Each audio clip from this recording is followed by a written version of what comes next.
Protams, tas nav tā, ka ar šīm dvēselēm tas nav tā mājības sajūta, bet ir ar dvēselēm dažām, kurām tās sajūtas ir pat intensīvāks un spēcīgāks.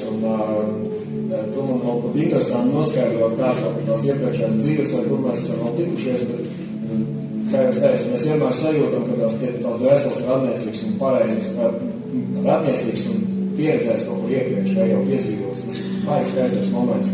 Man liekas, nākamā pasniedzēja ir arī cilvēks, kas sevi ir iedzīvinājusi ļoti lielas augšas un ļoti arī dziļas apakšas. Un tas ir par to, ka tu jūti, ka šī cilvēka labūtnē no viņa translējas un starvojas ļoti liels viedoklis un ļoti spēcīga enerģija.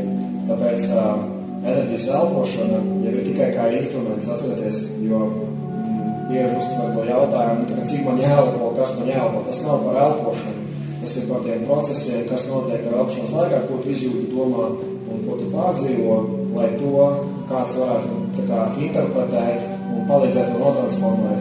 Un nākamā pasniedzēja vienlīdz visiem pārējiem ir ar ļoti augstu šo te intuitīvo un arī savu veidā teikt redzību.